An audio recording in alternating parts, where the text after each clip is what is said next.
Hello, I'm Dr. Jodi Richardson, and you're listening to Well, Hello Anxiety, a podcast where we end the struggle with anxiety and build our toolkit of practical skills to thrive.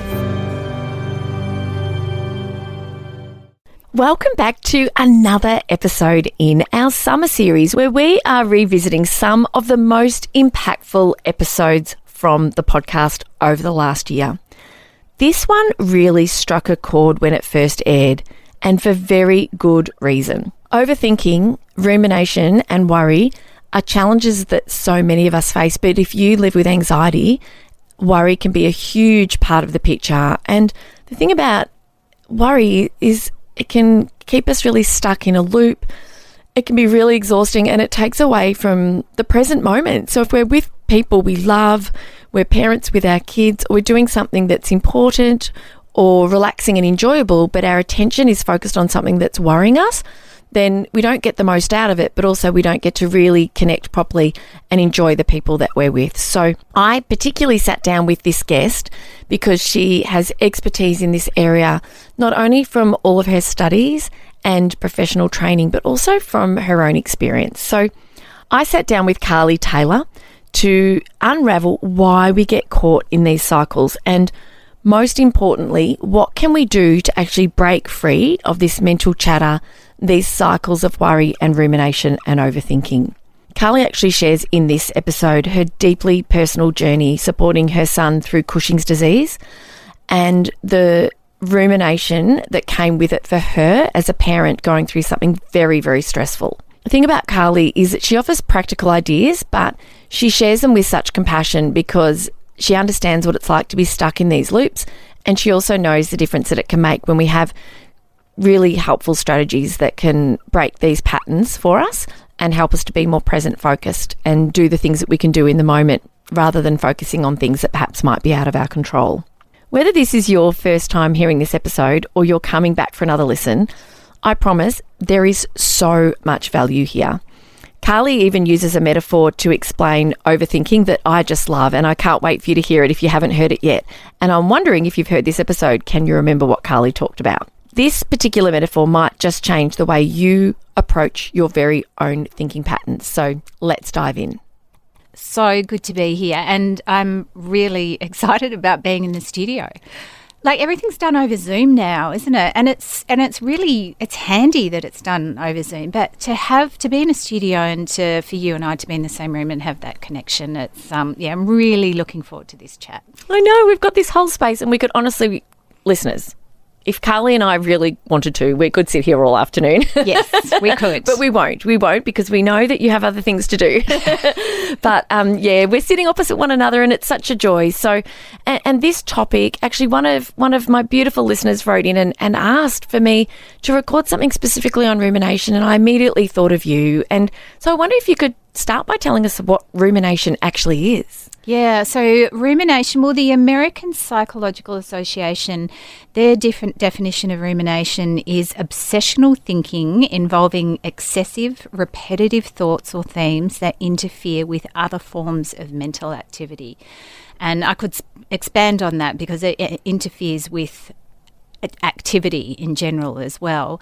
And I think if anybody is struggling with rumination, they would really relate to that.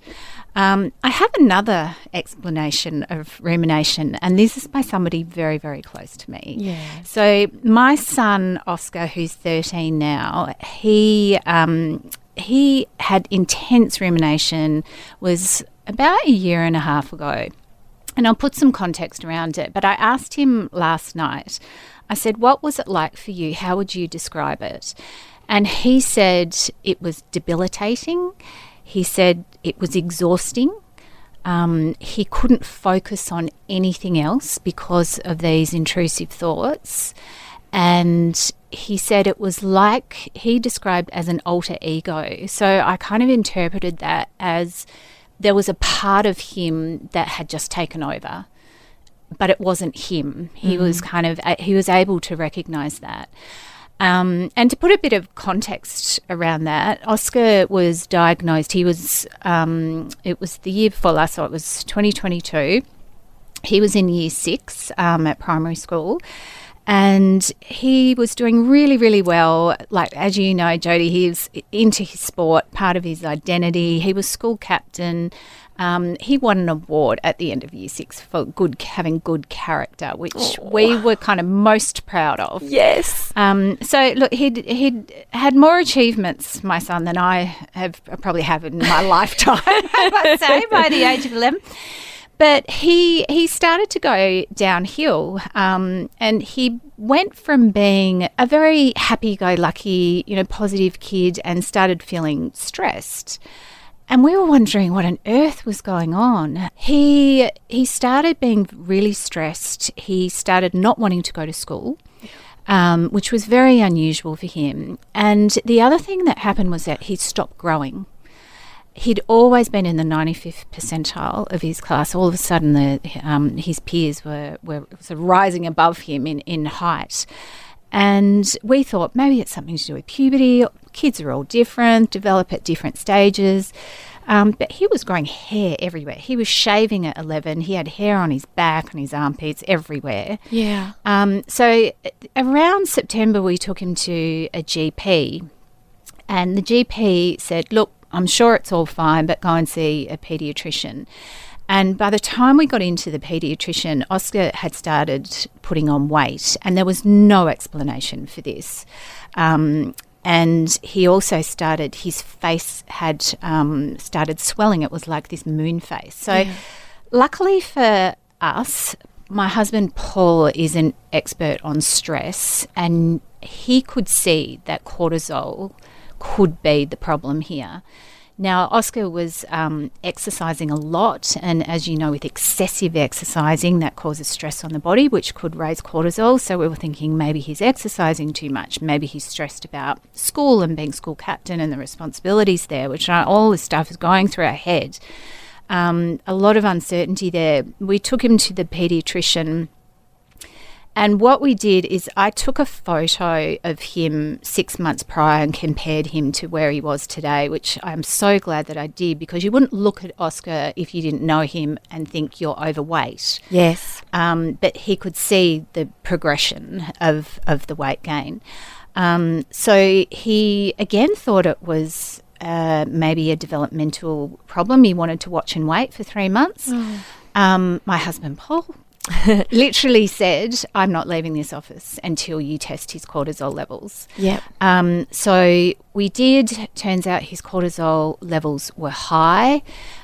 He was referred to an endocrinologist at Monash Children's. We got in 3 weeks later, between Christmas and New Year, had multiple tests, and it turned out his cortisol was 15 times higher than normal. So this poor kid had been living with these high cortisol levels, which is the stress hormone. Yes. And then he was diagnosed with a very, very rare disease called Cushing's disease.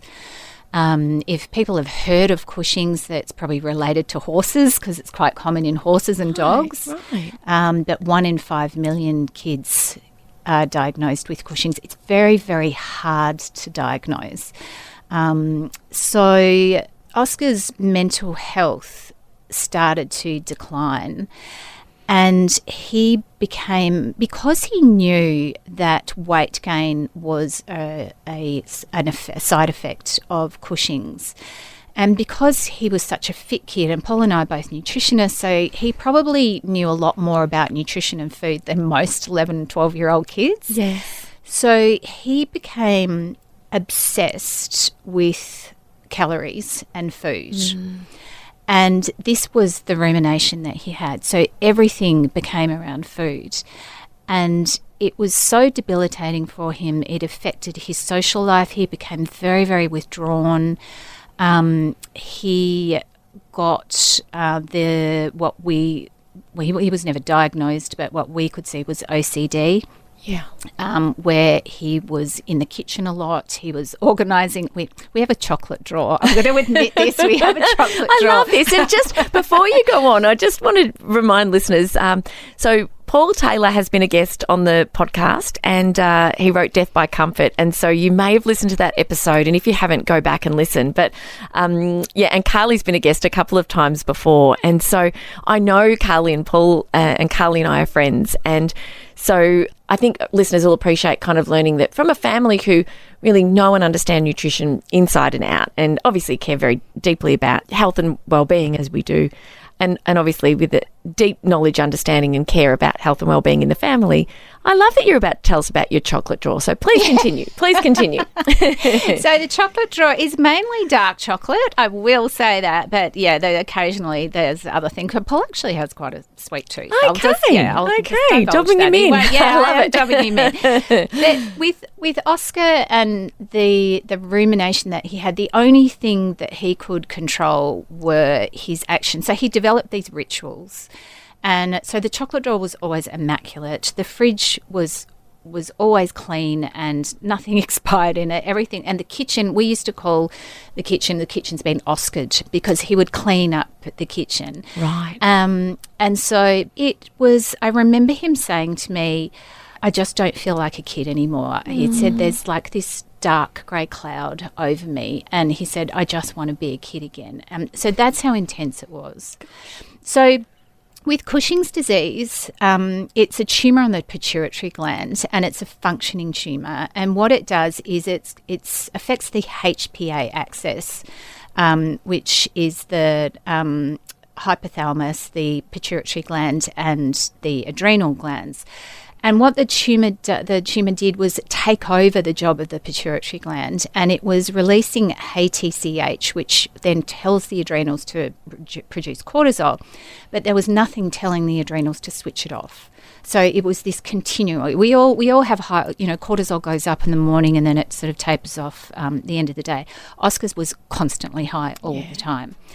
And the reason I wanted to mention this is because as soon as that tumour was taken out, it was almost a change in his personality the next day. It was amazing and a relief, but also fascinating that all of a sudden these thoughts that he had just started to dissipate.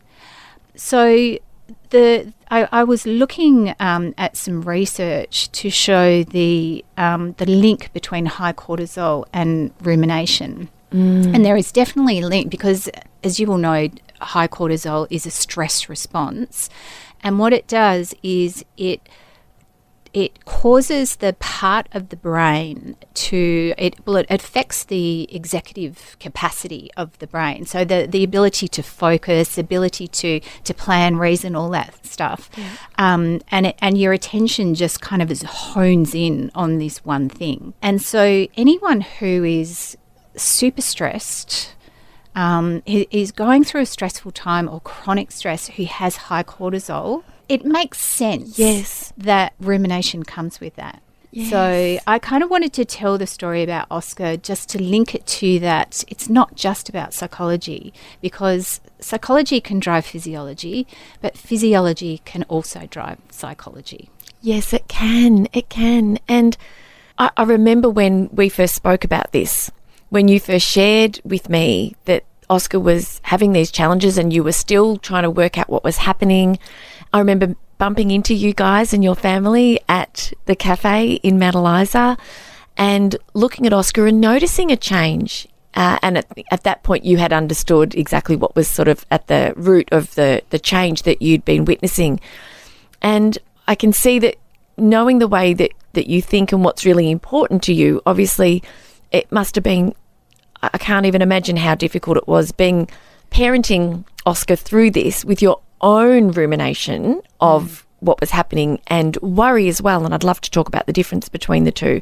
So you're kind of really, immersed in this worry and stress and what's going to come of all of this kind of thinking.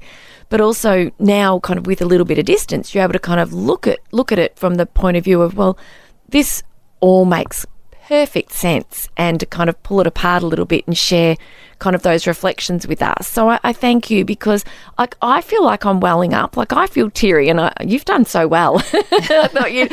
But any parent listening will know that we lose our breath, our stomachs just fall away when, something's wrong with our kids. And so I really appreciate you sharing it. Thankfully, he's well now and he's back to his old self. And for you to be able to reflect and share kind of what you observed on the other side of all of this is really powerful. And this idea that it's not just about kind of what we think, it is so much more to the picture. So I thank you for that. The emotion that came up when Oscar was telling me about his experience, he welled up. Yeah. And so it's still raw, even though the tumour came out March the 8th last year. Which would be 2023. Yeah, yes. 2023. Oh, so it's a year since the surgery. Yeah. Over a year, yeah. And he is doing so well, but you talk to him about that time and the emotion comes up. It's still quite raw. That's how intense it was. Yeah. But it was definitely one of the worst periods of my life. Yeah. But I've done so much work on myself, and I'm sure you're the same. So all the study that I have done, for me to be able to coach others, I have to apply everything, all these tools and strategies to myself. So I feel I had grown so much. But the other thing I feel like is that we were in training for that. Yes. That was the biggest reality slap that we've ever had. Yeah. So it was difficult. It was painful. I cried a lot. Yeah. But the thing looking back on it that I guess I'm most proud of is that I was able to experience all that and accept the emotion that came up, but really turn my attention to what I could control. And so what I found is I would have these periods of on my own. I never cried in front of Oscar, but of just this helplessness. And then I would pick myself up and I would go, right, who do I need to be in this situation? Yeah. And I've actually got a journal entry. I use my journal a lot, and I have a journal entry that says, I want this to be a distant memory and I want to look back at this time and know that we did everything that we could, that we were the best that we could be in this situation. And I do. I feel like I can look back. We're both getting emotional. Yeah. It just shows such grace and such strength, but also, like you say, your ability to draw on everything that you've learned, that you continue to learn as a lifelong learner in your Masters of Counselling and the insights and skills and ideas and the science that you're uncovering and the knowledge that you're developing. It's so hard to do. It's it's natural to want to fall apart and you have your moments, and you said that you did that. You had your moments outside of your time with Oscar where you were able to really express how you felt, but there were other times where you were able to practice what it is that you share with others and put it to the test, I suppose, under the hardest of circumstances. And to have that journal entry and then to be sitting here, reflect that we're on the other side.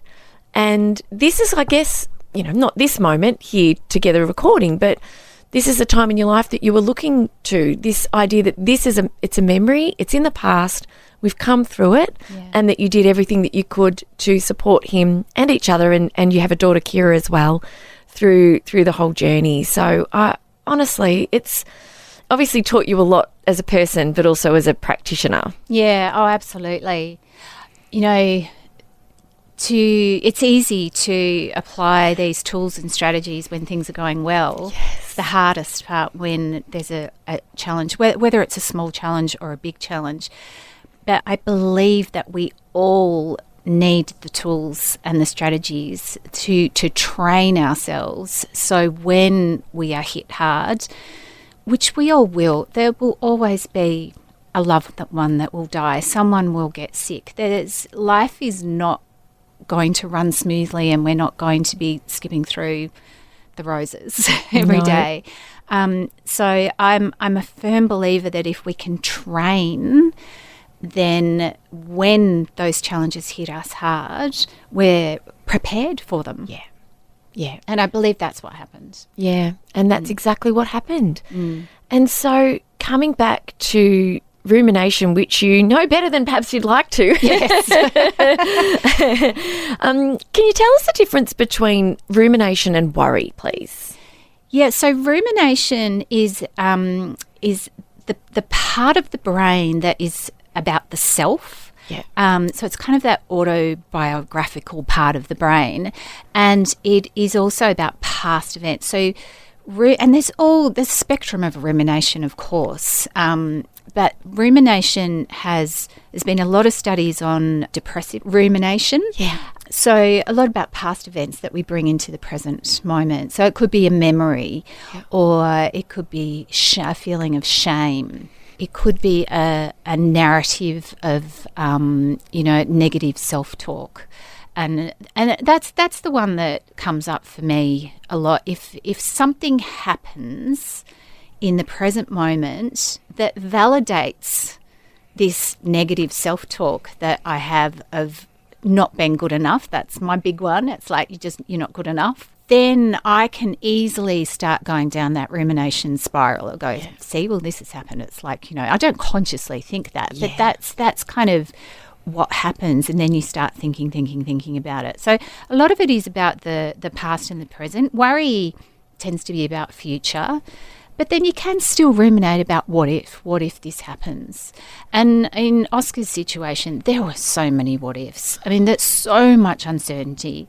And as you know, as humans, our minds like certainty. And when there's not, we scramble for the answers. And that's when we can start to really worry. So I think rumination is more about past and present and about self. Worry, I guess, is more related to sort of linked with anxiety and about the future. Mm-hmm. Thank you.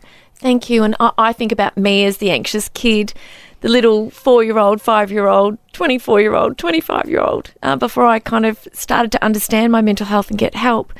And for listeners who haven't sort of heard much about my story, it was only when I experienced a major depressive disorder that I went and saw somebody to say, hey, something's wrong. Up until that point, I guess I just thought that was just how everybody operated. And worry was just so consuming. And we know from the research, we know very clearly, and there were over 650,000 data points in the research I'm referencing, whereby people were given an app and asked random times during the day over a period of time, what are you doing? What are you thinking about? How happy are you? And it's very, very clear when we're in the moment, even if we're doing the dishes or doing what we would consider a chore, and rumination takes us away, and worry takes us away. And it has such an impact on our quality of life, doesn't it? It can be so paralysing and sickening, can't it? Yeah. I mean, I love this metaphor of a stage. And so if you think of your life on a stage, and everything that is connected with your life is on that stage. So your family, your pets, your house, your job, that also your hopes and your dreams, your thinking, your emotions, it's all on the stage. So when we ruminate, the spotlight is just shining on that thought or that event. And you know that when there's a stage, that spotlight is so powerful that everything else is blacked out. So it's like there's no perspective of your life. It's like your life is just that one spotlight. But what we can control with our spotlight of attention, which you mentioned earlier, is we do have that control to be flexible, to broaden the light so we can see that we are more than just this part of our life. And that's really important to know, because thinking flexibly, which is what this is about, because when you don't stretch and move and exercise, we can become really tight and tense and rigid. Well, that's the same with our mind. Our mind is capable of being flexible. We just have to work at it. Yeah. And that's when these tools and strategies come in. So we can take that spotlight of attention, and when we need to, we can broaden it. And we can see that, yes, this is happening and it's really painful, but there's also a whole lot of other stuff that's really, really important in our lives too. Yes. And we all have the experience, don't we, of having our attention other than where, we would like it to be in the present. It's very easy for us to be on autopilot in the car, or to arrive at a destination having really kind of not thought probably as deeply about what we're doing as we would like to, or being in conversation with our kids but realise we're drifting to think about, oh, what am I doing for dinner? Or I forgot to pick Vegemite up from the supermarket, or, just all sorts of things, because there's so much vying for our attention. And rumination's such a part of life, Carls. Why do we do it? It's got to serve a purpose. Yeah, so this is so interesting. So there's an evolutionary psychologist. Now, I didn't even know they existed. I love looking at evolution and why we do things from a survival perspective, because it kind of does put it into context why we think the way we do and why we can struggle with it as well.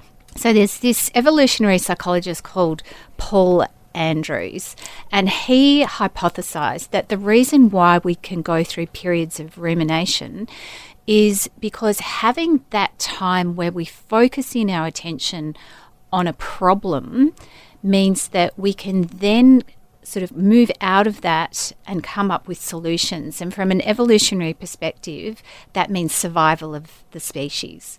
So that's an interesting one. But obviously now it's not about survival, and our rumination is not as helpful as that. But I think it's interesting, and to be curious about that, and to be curious about your rumination, if you're ruminating on one thing, to know that your mind is almost doing its job. It's like there's a problem there, and maybe it's something from the past that you don't have any control of, or maybe there's a nasty email that you got from a work colleague, and so you're ruminating about that, and so your mind wants you to come up with a solution, and so that's why it's going over and over and over again. I think that's important to understand. I think so too, and I think it helps us to be a bit kinder to ourselves as well, doesn't it? Yeah. When I think about the alarm in the brain that sounds, and mine's so trigger happy, honestly. Honestly. There it goes again. Oh my goodness gracious me. My amygdala is, it's like very, very trigger happy. And I think that when I sort of can think to myself, this is just my brain, it's detected a threat again.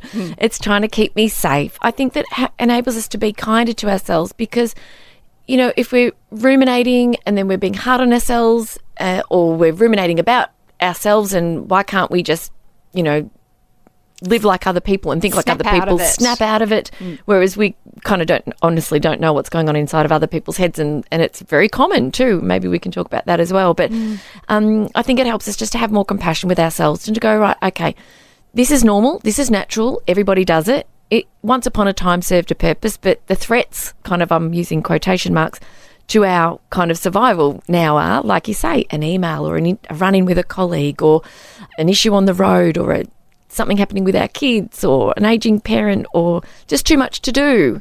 And so this problem-solving kind of part of the mind goes to work, doesn't it? And it does. Does it help us solve the problem? Well, I think it can. And I think it's important to know too that the way we respond to stresses in our life is different for everybody. And so much of it is based on our past experience. So I know that the challenges that I face when I do ruminate or I struggle, I know what they're linked to. Most of the time I do. I go, oh yeah, that's because this happened when I was a kid. And not to become a victim of that, but just to have more of an understanding. And as you say, that can mean that we're kinder to ourselves. It's like, yep, this is happening again. This is actually, I've been here before.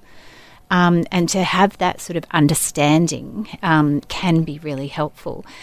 The other thing is, I find when I go through periods of rumination, I do become solution focused. And I guess this is the difference between rumination and reflective thinking. So I tend to go through a period of rumination, and then that kind of molds into reflective thinking, where I go, what do I need to do? What can I control in this situation? And I find sometimes, not all the time, but sometimes it's a period of growth for me, because I come out the other end and I have solved whatever problem it is. It might not be the specific problem, but it might be something to do with my character, or what strengths do I have, or what weaknesses are involved for me in this, and sort of have that more introspective, reflective process to go, what can I do now? Yes.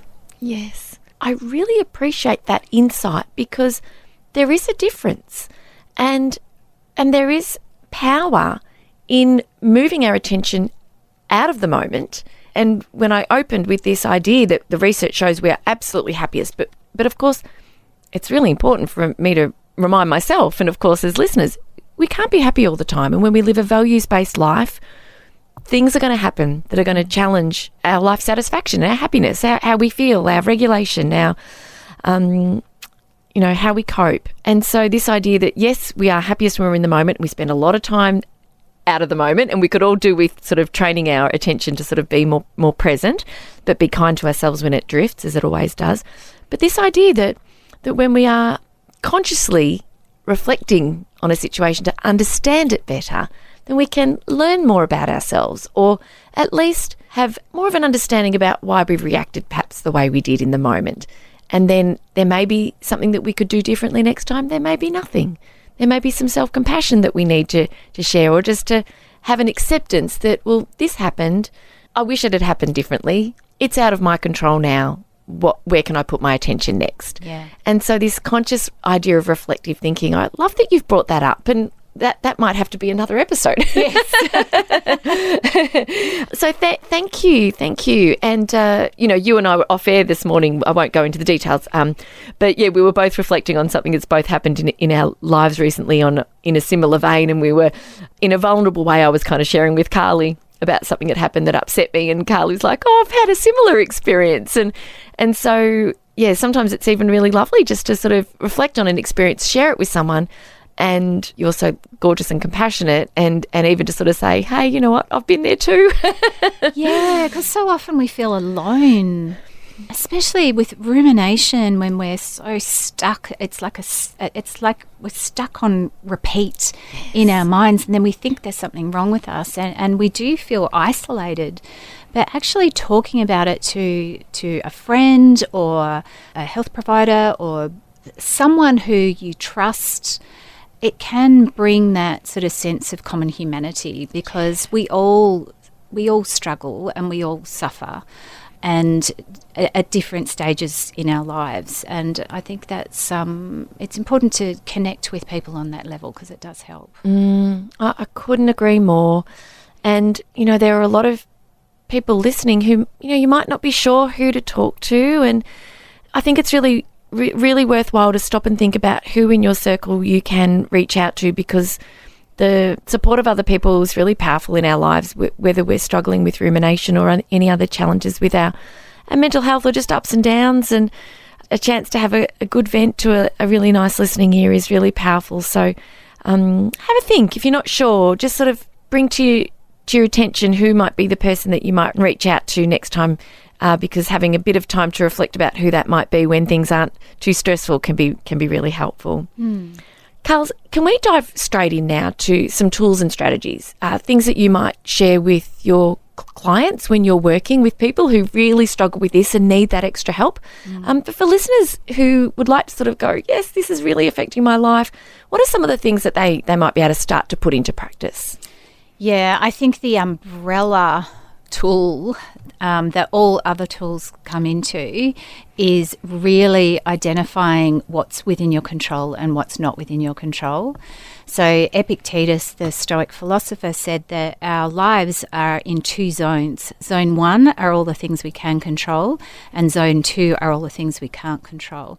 Now, I get my clients to write down whether it's about a specific thing they want to work on, or whether it's just life in general, like the weather. We can't control the weather, especially Melbourne weather. To write these down, and when it comes to the things that you cannot control, obviously we cannot control other people, and a lot of the time our rumination is about others and their behaviour, or what they've said or what they've done. And they are all things that are not within our control. We can certainly influence them. We can't control the past. We can't control memories. But the big one that I think some people get surprised at is, because maybe they've never thought about it, is your automatic thoughts and emotions are not within your control.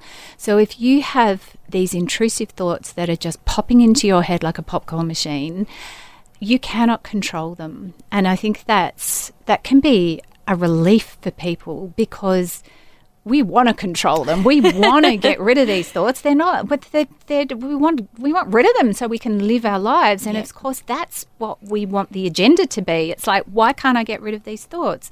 But you keep struggling with that. You keep struggling and putting your attention onto something that's not within your control. It's like throwing fuel on the fire. They're just going to exasperate. It's going to get bigger and bigger and bigger. So the first tool underneath that umbrella is around self-distancing. And this is not a new thing. We're human, and we're humans from back in the Stoic, 2,000 years ago.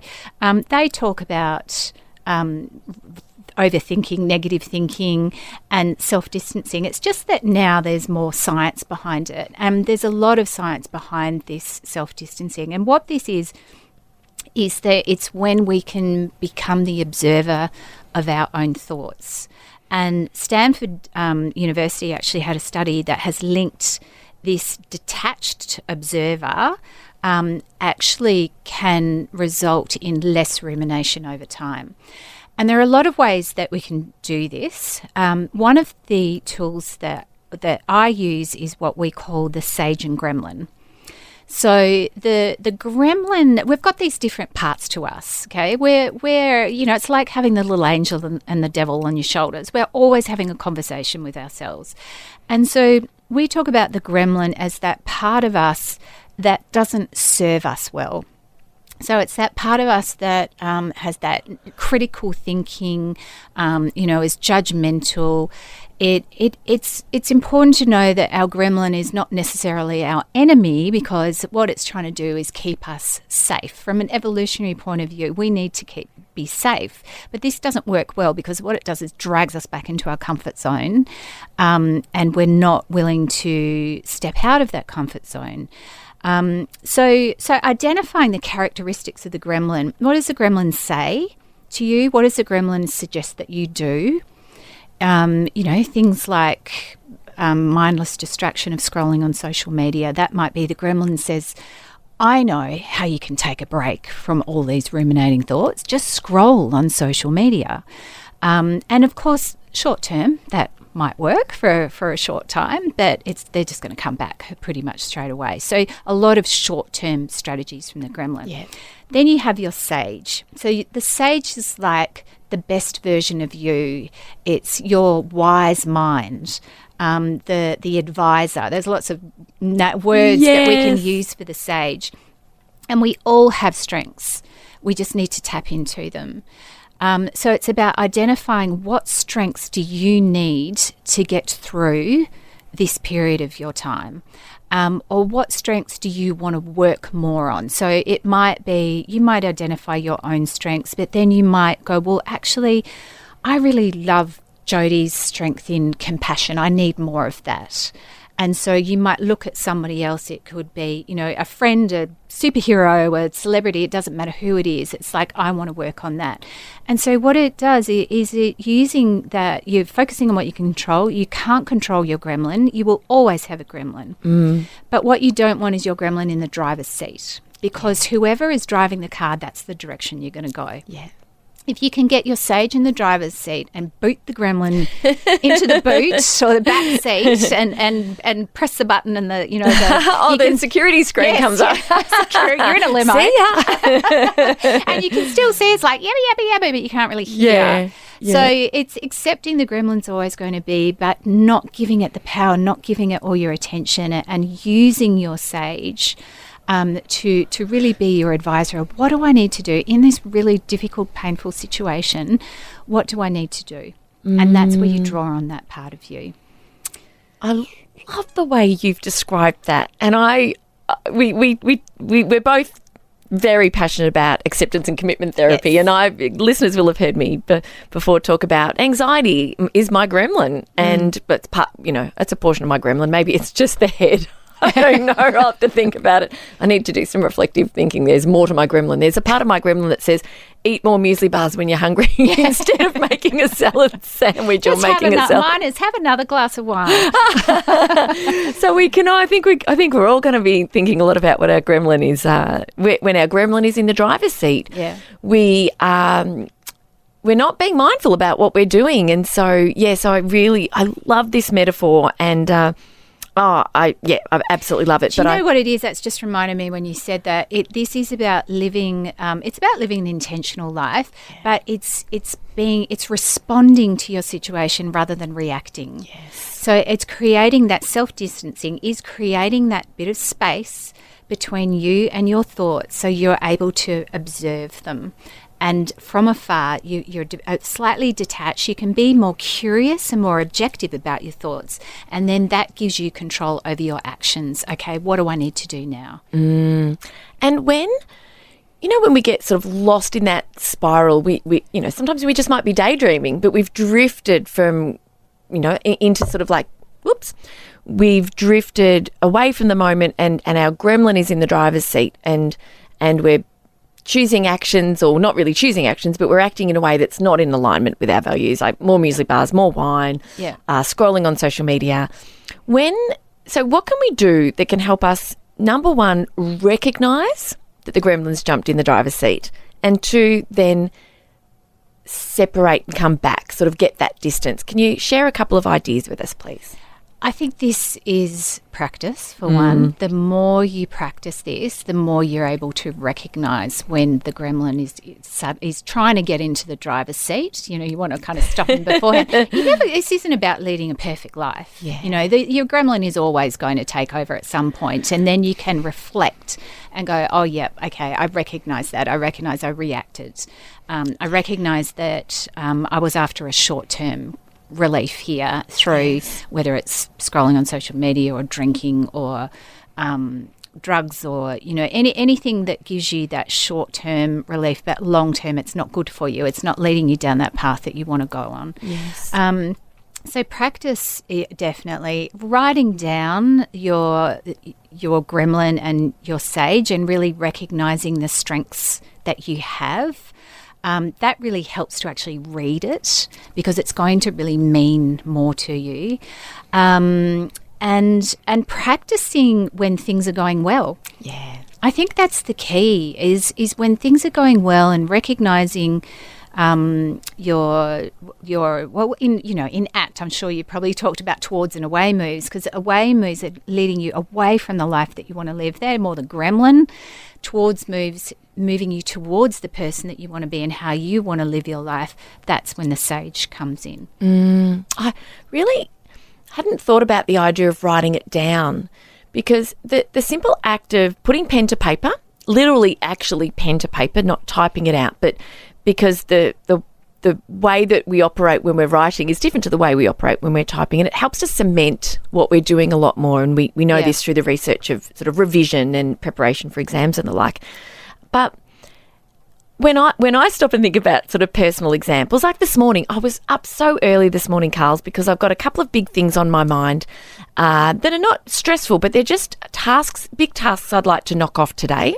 And when I woke at 4:45 this morning, these tasks popped into my mind, and I thought, look, I couldn't go back to sleep. I thought I'd best get up. And I was doing one of these tasks, and then my little gremlin was like, "Ooh, what's happening over on Insta? Ooh, I wonder if there's been a new email." I mean, at 5 o'clock in the morning, seriously? Well, that's what the gremlin does. The gremlin is so persistent and very annoying.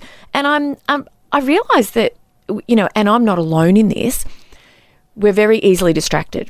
We are being trained to be more easily distracted. If we spend a lot of time on our screens, for example, or even just the way media is created for us, it's constantly working to keep our attention. And so deep focused work and attention we do have to work at. And I noticed the urge to go and check my emails or jump on Insta, and I thought no. But do you know what? The one thing I didn't do was go a little like pat on the back, because I think it's nice, isn't it, when we go, I noticed an urge, I didn't act on it. Yeah. Take that, gremlin. And I refocused, and this is all happening within the space of a couple of seconds. It wasn't really super conscious, but in this conversation now, I've reflected on that. And the more we can notice it's happening, recognize it, and then make a conscious choice, intentional choice, as you were saying. Brilliant. Do you know, that's reminded me too. I just think that's amazing that you did that, because you were able to create that space between the urge and you responding. And that's where the power is. Yeah. That's where the power to choose is. And that's what we can control. You couldn't control the urge. It's like it's just automatic. Gremlin's there. Oh, go and check him. I'll get a little dopamine hit. Yes. Yeah. But what you could control is how you responded to that. Yes. I love that. Yeah. Another tool that you've just reminded me is that with rumination, you know, it can be so constant and so exhausting. And focusing on your external environment can be really important. So having external rituals, and I think this is how Oscar coped with this ritual of cleaning up the kitchen and the chocolate drawer in the fridge, is it's what he could control. Yes. And that helped him to get through this. So having like a morning ritual where you say you have the rule in this ritual that you have no inputs. So you do not pick up your phone, you don't check your emails, you just have a period of time where you're easing into the day, whether this is journaling or exercising or or having a cup of coffee, a mindful cup of coffee, which is what I do, and just and have that time where there's none of these distractions that are coming in. That can really help. And also a night routine. So screens off an hour before bed, because we know that blue light affects our brains and affects and if you are really struggling with rumination, being on a screen for hours and hours is not going to help with that. So screens off and have that ritual of easing into the night, whether it's a bath, whether it's chatting with your family or reading a book. And so sticking to those can really help with how they talk about the morning starts the night before, so it can really set up your day well. Yes, it can. The morning starts the night before. I've heard that before, but not for a long time. Thank you for reminding us. And I'm picturing at the moment, the kids are going to get some new routines at home. You know, this idea that, I mean, they kind of each have their own. Each have their own kind of routine, and strictly no phones in rooms, and phones off and away, charging sort of, early into the evening. But this idea of sort of having some ownership, and for us, I think that's something I'd like to write down for myself, because I really think it's a powerful reminder, isn't it? And if we do have young children or teenagers, for this idea of, well, how do you want to start the day? How do you want to end the day? This is what's healthy. They can have some agency over it if they want to read or have a bath or, whatever it is. But these practices help set us up for really flourishing mental health, for excellent sleep, which then helps reduce our reactivity, doesn't it, in terms of our emotions, and also sets us up to be as mindful as we can be during the day. Because we're so driven by our biology when we're very tired, aren't we, that it's harder. We have to dig deeper, don't we, to sort of nudge that or elbow that gremlin out the way when we're really tired. Is that fair to say? Yeah, absolutely. Yeah.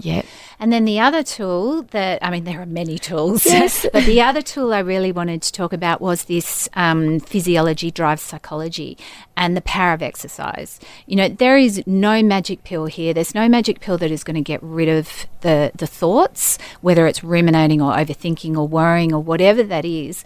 But I tell you what, exercise is as close to the magic pill as you can get, as you would know, because given you're an exercise scientist. But I know that I run. I mean, look, I don't run. I kind of... You do run. I shuffle. Stop it. You run. You're a runner. I jog. Okay, I'll jog. I'm very, very slow. But I I do it for not only my fitness, but I do it for my mental health. I know if I go for a run in the morning, my ritual is I do a 2.5K run minimum. Yes. And that's what I do. And it sets me up for the day. If I do that, I know the difference. If I don't do the run, I can feel the difference in my mood, in my focus. It just has such a knock-on effect.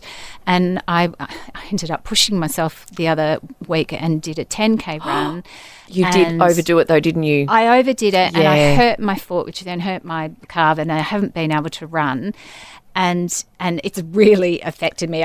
Oh my goodness, I can't wait to get back into a bit of a routine.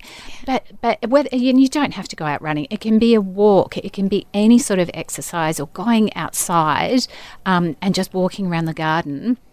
But that is all going to be so good for clarity in our minds. But exercising just releases so many hormones. It has such an effect on our physiology, which is then going to have a knock-on effect to our focus, our mood and our thinking. Thank you, Carls. Exercise is just such an incredible prescription for so much. To sum up, for somebody who's listening, who says, right, I've loved learning so much more about rumination. It's a problem for me. I'm aware that I'm doing it. Where would be a good place for somebody to start on this journey to putting in some practices that are going to make a difference, mindfulness practices, so that you're more aware and more able to kind of unhook from those ruminating thoughts and come back to the present? Where might be a good place for somebody who's listening to start to say, right, okay, I need to do something. What could you suggest? I would suggest from the moment you wake up and you put your feet onto the floor that you count your steps to the bathroom, you count your steps to the kitchen, and start being mindful of the pressure. You can feel the pressure of your feet against the floor. And what this is doing is taking your attention away from the thoughts and into the outside world. The other thing you can do is look for the colour blue. Again, if you don't want to use blue, you can have green, but we're both in blue today. Yes, we are. We're twinning today. All things blue, something expansive blue, different shades of blue, small things blue. And then just practice that throughout the day. Or using your senses. What can you hear? What can you see? What you can smell? That's a really good place to start, because everybody can do that. You don't have to go anywhere. You don't have to have a chunk of time to do it. But I would start there. And then you can start, maybe if you've got some time, to sit down and journal and go through your sage and your gremlin, just to bring increase that self-awareness, because this is all about awareness. If you don't have awareness of your own thinking and the different parts of you, and also an awareness of who you want to be and what's important to you, then you really don't have that compass, do you, to work with. So really increasing that awareness of yourself helps you to navigate the experiences that you're having and to navigate what you should do next. Thank you. Oh, I don't want to stop, but I think we should. Carls, how can people work with you? There'll be listeners who are thinking, I'm going to try this, but also if I might need help, where can they contact you? How can they learn more about your work and work with you to support them to not only manage rumination and overthinking and big emotions and emotional regulation, but also I know so much of the work you do is about helping people step forward into the life that they really want to create for themselves. So tell us about you and where we can find you. So you could go to my website, which is carlytaylorcoaching.com.au. I'm on Instagram, which is also Carly_Taylor_coaching. And yeah, it's my work. My approach is, I use ACT, of course, acceptance commitment therapy, Japanese psychology, which is kind of the Eastern, what I would say is the Eastern kind of approach, very similar to ACT. And also, obviously with my master's in counselling as well. So I coach people, and I love that. My coaching's just slightly different, because a bit like a a basketball coach, they teach skills. Yes. You know, the players don't know the skills; they teach the skills. So that's what I do.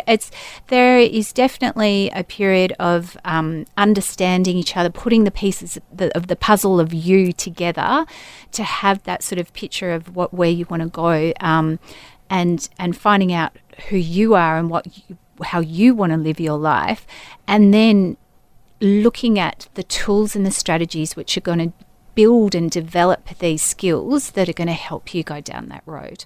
Carly, you are just such a dream. Thank you for being such a beautiful guest. I'm very, very lucky to call you a friend. And what you've shared today is just going to make such a difference for listeners, and not only for listeners themselves as individuals, but for the people around them, because these are ideas that can be shared. And so I really want to thank you again for your time, and thank you so much for joining me here in the studio. It's just so great to have an actual real life person in the room rather than being on Zoom. So thank you again. Thank you so much for having me, Jodi. I've really enjoyed it. I've enjoyed being in the studio, and yeah, always good to see you. Oh, thanks, lovely.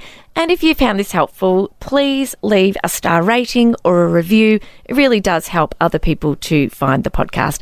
Thanks so much for your company, and I cannot wait to be back again next week. Okay, bye. Thank you so much for joining me for this week's episode. If you enjoyed it, please subscribe and leave a review. To keep the conversation going, I'd love you to join me over on Instagram. You'll find me at Dr. Jodi Richardson. Also, if you'd like a copy of my free 5-day mini email course, Calm Your Anxious Brain, then jump over to my website, drjodirichardson.com, and you can sign up down the bottom. I've really enjoyed having your company. Thanks so much. See you next time.